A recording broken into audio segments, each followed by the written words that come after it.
बिहार में शिक्षा को लेकर लगातार पिछले 2-3 सालों से टॉपर्स का मामला हो या बच्चे जिस तरह से फेल हुए हैं उसको लेकर पूरे देश में चर्चा है। बिहार को एक नया शिक्षा मंत्री मिले हैं कृष्णनंदन वर्मा, और अभी इन्होंने कार्यभार संभाला है। तो हमारी कोशिश होगी ये जानने की कि जो शिक्षा में जो गिरावट आई है और जिस तरह से नीतीश जी ने कहा है कि जो 50 साल से ऊपर के लोग हैं उनको रिटायर कर देंगे, तो क्या नई पॉलिसी लेकर आएंगे और क्या नया एजेंडा है इनका। सर, लगातार जिस तरह से टॉपर को लेकर विवाद हुआ, अभी ये सवाल आपसे मैं नहीं पूछ रहा हूँ, लेकिन इस पर आपकी क्या रणनीति होगी। अभी आपने कार्यभार संभाला है नए शिक्षा मंत्री का, तो आपके एजेंडा में ये सब मामला क्या है। एक बात जान जाइए, माननीय मुख्यमंत्री श्री नीतीश कुमार जी का जो कार्यशैली है, किसी भी विषय में और किसी भी लेवल पर वो भ्रष्टाचार को बर्दाश्त नहीं करते। पिछले दिनों जो बिहार में मैट्रिक की परीक्षा में जो एक फ़ोटो वायरल हुआ, उससे राज्य की बड़ी बदनामी हुई। चारों तरफ उसकी चर्चा हुई। सीढ़ी पर चढ़ करके खिड़की से लोग चोरी करवाने का प्रयास कर रहे थे, तो उसकी बड़ी चर्चा हुई। और उसके बाद मुख्यमंत्री जी ने इसको चुनौती के रूप में लिया और आपने महसूस किया होगा कि उसके बाद जो कार्रवाई की गई, तो अब बिहार में कदाचार मुक्त परीक्षा सुनिश्चित हो गई। अब कोई परीक्षा में चोरी करने का साहस नहीं कर सकता। तो ये माहौल बदला बिहार का। लेकिन कुछ और घटनाएं घट गई जिसका जिक्र आपने भी किया, दुर्भाग्यपूर्ण है।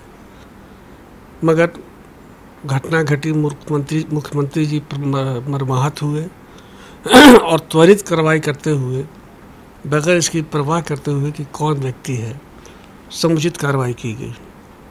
अभी बिहार में शिक्षा सचमुच में चुनौती के रूप में है। हमारे सामने बहुत सारी समस्याएं हैं। गुणवत्तापूर्ण शिक्षा देना हम लोग की पहली प्राथमिकता है। क्वालिटी हो शिक्षा में, समय पर परीक्षाएं हो, समय पर रिजल्टों के प्रकाशन हो और सब कुछ पारदर्शी और कदाचार मुक्त हो। ये हमारी प्राथमिकता है। दूसरी तरफ एक बात आपने कहा कि समीक्षा बैठक में विभाग की ये बात सामने आई थी कि 50 वर्ष के ऊपर के जो लोग हैं और अक्षम हैं शिक्षक काम करने, और जहां आपका परफॉर्मेंस भी बहुत ख़राब रहा है, जीरो रिजल्ट हुआ है, तो सबको चिन्हित किया जाए और चिन्हित करके पूरी तरह से संतुष्ट होने के बाद, सारी चीज़ समझ लेने के बाद, वार्ता कर लेने के बाद उस पर समुचित कार्रवाई हो और उनको उसको कहते हैं ये रिटायरमेंट कराने की कार्रवाई करने की। नए शिक्षकों की जो बहाली होगी अब वो शिक्षा मित्रों के जरिए करेंगे या उसके लिए एंट्रेंस एग्जाम लेंगे, क्योंकि नीतीश रीजन में ही आए थे ये शिक्षा मित्र वाला कॉन्सेप्ट। आप लोगों ने यूपी से, गुजरात से ये कॉन्सेप्ट चला, यूपी बिहार ने भी अपनाया, उससे बहुत भद पिटी है। सैलरी भी आप दे ही रहे हैं, पैसे भी बढ़ा दिए हैं। बुनियादी चीज़ गड़बड़ी कहाँ हुई, और जो ज़्यादा बदनामी हुई शिक्षकों की नियुक्ति में, पंचायत स्तर से इसकी नियोक्ता जो है पंचायत समिति और जिला परिषद है, हाई स्कूल में और मिडिल स्कूल में। पंचायत स्तर पर जो नियुक्तियां हुई है जिला परिषद के स्तर पर, उसमें बहुत सारे स्थानीय प्रभावशाली लोग अपना प्रभाव के वजह से नियुक्ति में उनको सफलता मिल गई। अब उनको चूँकि मेरिट नहीं है, वो पढ़ाने की क्षमता नहीं है, तो उनका कई बार इम्तहान भी हो रहा है, उसमें भी फेल हो रहे हैं, 3-3 बार फेल हुए हैं।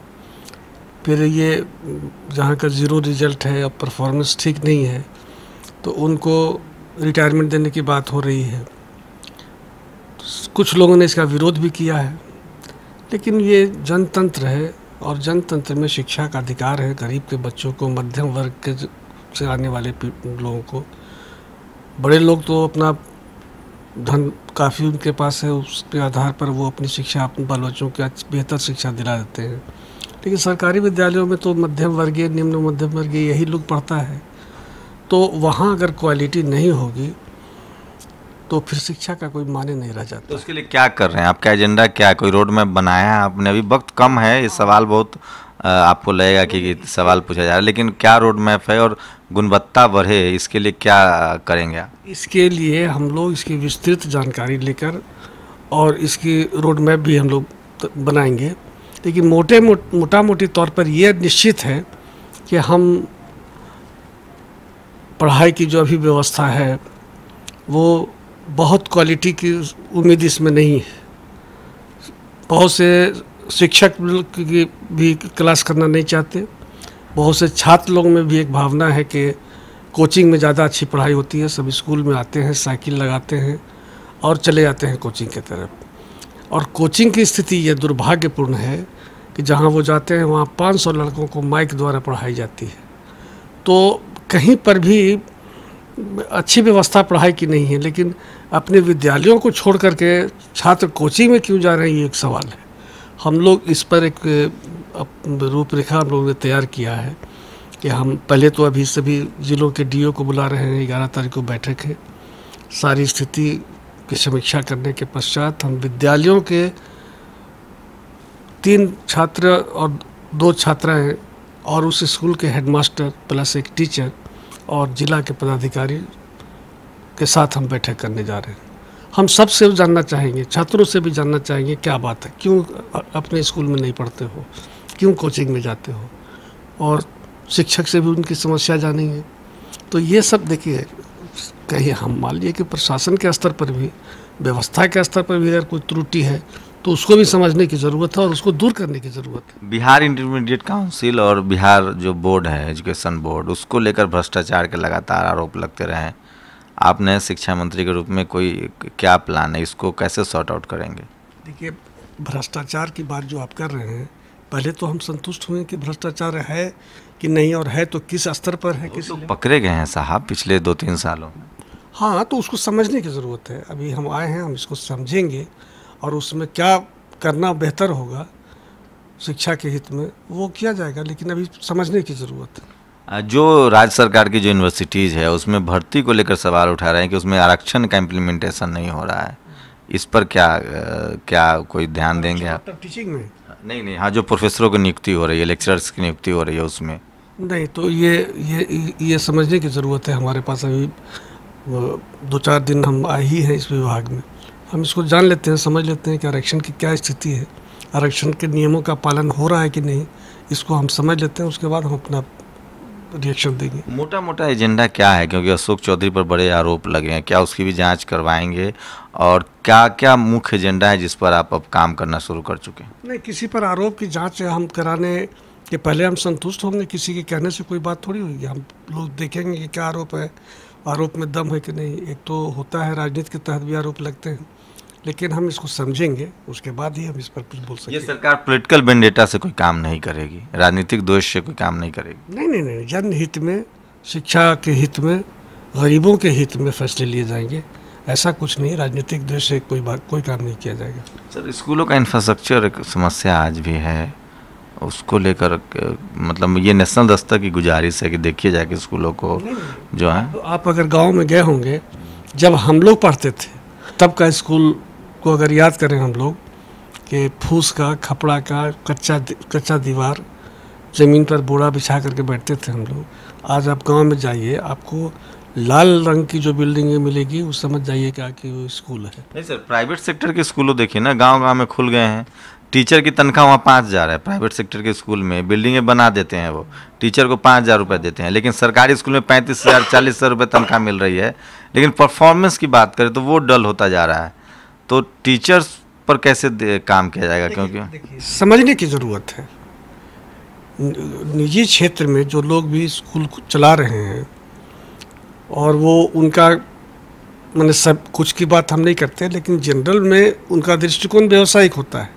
शिक्षा के क्वालिटी शिक्षा देना उनका उद्देश्य नहीं होता, उनका उद्देश्य कमर्शियल होता है। परिवार जो बच्चों के अभिभावक हैं, वो तो उनको तो दिमाग में बैठ गया है कि प्राइवेट स्कूल से बेहतर कोई ऑप्शन नहीं है, पब्लिक स्कूल।